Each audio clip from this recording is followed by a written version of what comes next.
Hello YouTube, this is the Sim Basketball Operator bringing you an NBA 2K13 Association commentary.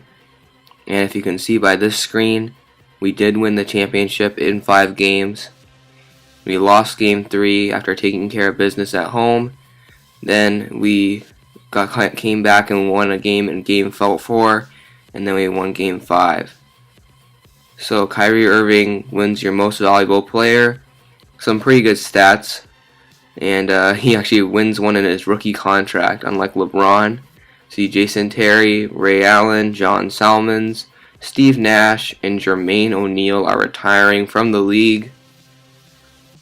And then for retiring coaches, Rick Adelman is calling it quits after 24 years.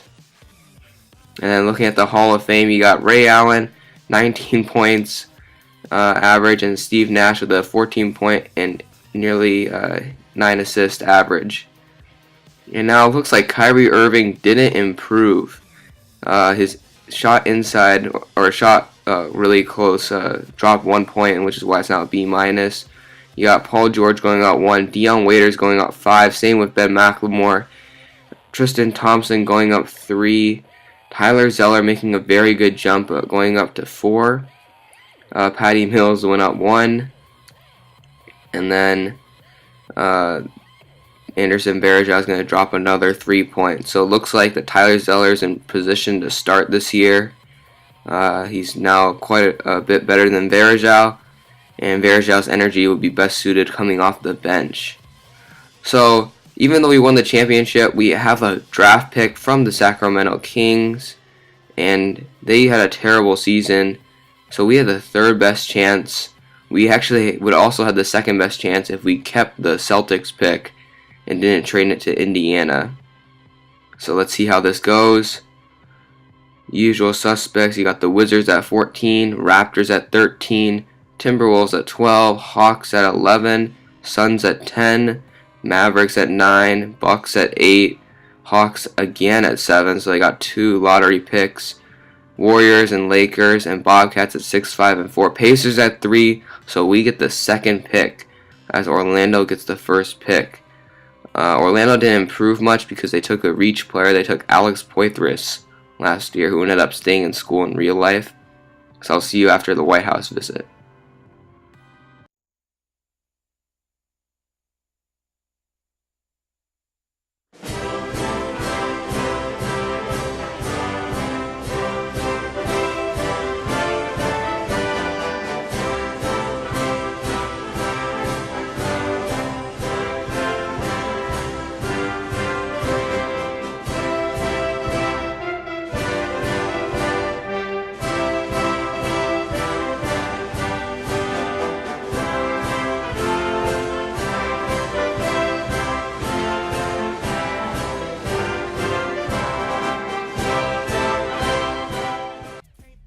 So after shaking hands with Obama, now we gotta assess our staff.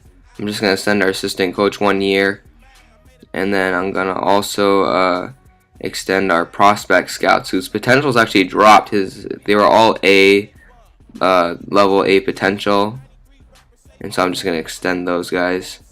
And now everyone's on a 1-year contract, so we'll have to see what we're gonna do about that next year. And look at all those options that we have to assess. I'm going to decline Anderson Varejao's $9.8 million team option. There's no way I'm paying that for a 70 overall center, no matter how much he's done for this team. Tyler Zeller, Tristan Thompson, Dion Waiters, Kyrie Irving, I'm going to accept all those options. And Daniel Gibson accepted his player options, except he's still recovering from that ACL tear. And looking at the free agents, or the people who have options, LeBron James declined and Carmelo Anthony declined, and Chris Bosh also declined his option as well. Now, I gotta re-sign a star, Paul George. We traded for him mid-season, and he was a very big help for us, especially on the defensive end, using that athleticism and that size. So I'm gonna offer him a 5-year, $64.64 million deal. Pretty big, but probably not as big as if he was the main guy in Indiana. And now I'm going to take a look at some prospects. So this first guy is Jabari Parker. He's a pretty good jump shooter, but he doesn't have that like extreme athleticism, not as much as this guy. But Wiggins, since I knew he had that athleticism, I just kind of focused on learning his shot and seeing what he can do from mid-range. And then now I'm looking at Julius Randle in a one-on-one situation. Since he is a combo forward, as you can see him mashing on Dominic McGuire right there.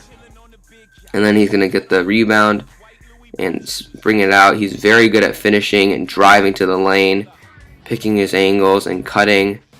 Now here's the other combo forward, Noah Vonleh, who's probably going to stay an extra year at Indiana and come out in the 2015 draft.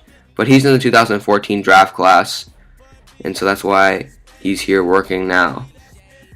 Now, as usual, I do a point guard and a big man 2-on-2 drill. And so first up is Andrew Harrison and Iliman Diop.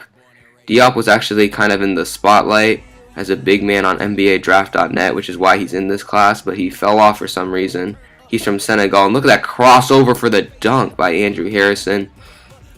I'm just seeing what he can do. Obviously, we still have Kyrie Irving, but he's a very good passer, but Diop is nothing more than just a shot blocker and a dunker. Now I have Casey Hill and what looks like Willie Cauley-Stein.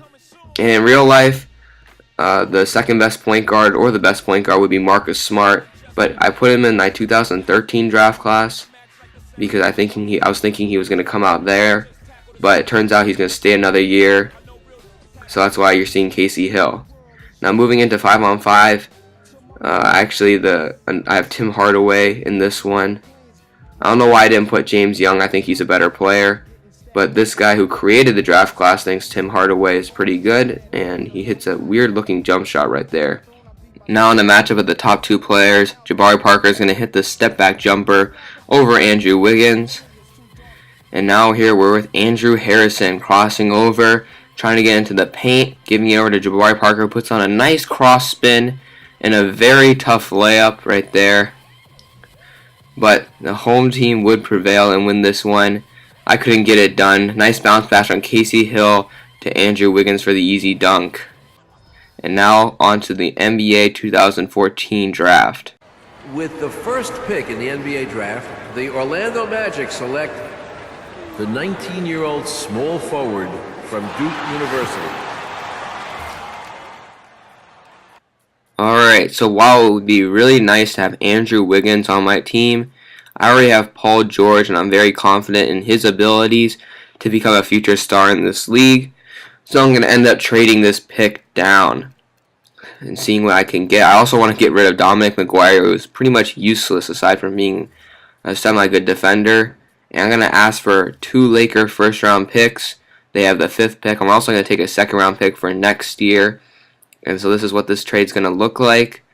I'm going to deal away a chance to get Andrew Wiggins and trade down a little bit, even though because I understand this draft class is very deep. With the second pick in the NBA draft, the Los Angeles Lakers select the 19-year-old small forward from the University of Kansas.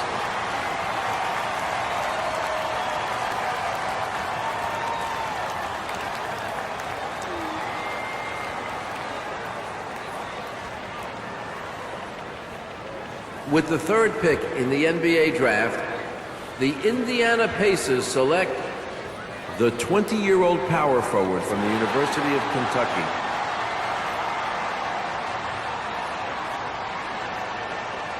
With the fourth pick in the NBA draft, the Charlotte Bobcats select the 20-year-old power forward from the University of Nevada, Las Vegas.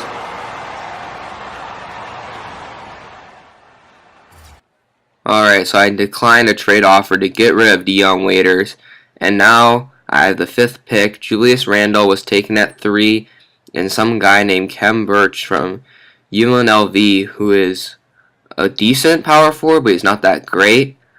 He was taken by the Bobcats. So now I'm looking at Willie Cauley-Stein. I'm looking at his abilities, because I kind of want another center in case Tyler Zeller is not the future. And as you can see, he's got a little good upside. He's got great athleticism. He can rebound. It's just that his awareness needs a lot of work. So I'm going to choose Willie Cauley-Stein. With the 5th pick in the NBA draft, the Cleveland Cavaliers select the 20-year-old big man from the University of Kentucky.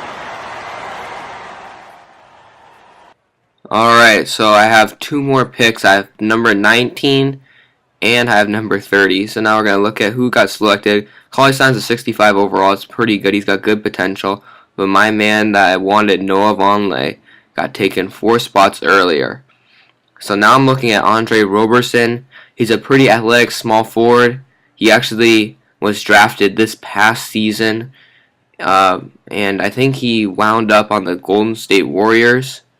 And he's a pretty skinny dude like Cauley-Stein, but he seems like he's a pretty good defender, great athleticism, and so now he's going to be joining my team. With the 19th pick in the NBA draft, the Cleveland Cavaliers select the 21-year-old small forward from the University of Colorado. Okay, now we're done with the NBA draft. I took some Andre Dawkins character who's a 6'5" point guard. He's got good size. I thought he could be a pretty good backup point guard, but his potential actually is really low. It's like in the 50s, and he's like a 55 overall. So I decided to just not sign him. Now we're gonna go into free agency. There's LeBron James. Hey LeBron, you want to come back to Cleveland? No, because I want to see if my guy Paul George is coming back. You can see he's got another offer from another team already, but I think I gave him a nice deal. We won the championship, so he knows this is a contender. And look at that, after like the first day, he decides to come and sign with us. He signs for 5 years, $64.64 million. I also made Chris Bosh an offer, but he didn't take it. He wanted to go back to Miami. So now, looking at the cap space after the Paul George signing, we still have $21.94 million. This will actually be illegal in real life because there is a salary floor, which is kind of interesting. You actually have to deal away the remaining salary. But I'm sending a cheap $2 million contract to Chauncey Billups, and then I'm making Anderson Varejao a $1.7 million offer. I think there's a player option attached to that as well. Chauncey Billups decides to come to us. One more chance, one more run to try to get a title for Chauncey before he decides to hang it up. As you see, Chris Bosh decides to sign with the Heat.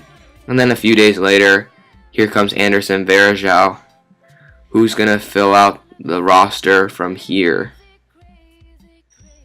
And then I realized that with Daniel Gibson injured, I want another player. So I decided to get another veteran who wants to run at a title, and that's going to be Shane Battier, who is very useful in this game. I actually ended up changing him to a small forward position, but his shooting and his defensive ability and that defensive anchor signature skill is very useful. But yeah, I'm going to sign him, and then I'll be back for the offseason recap video.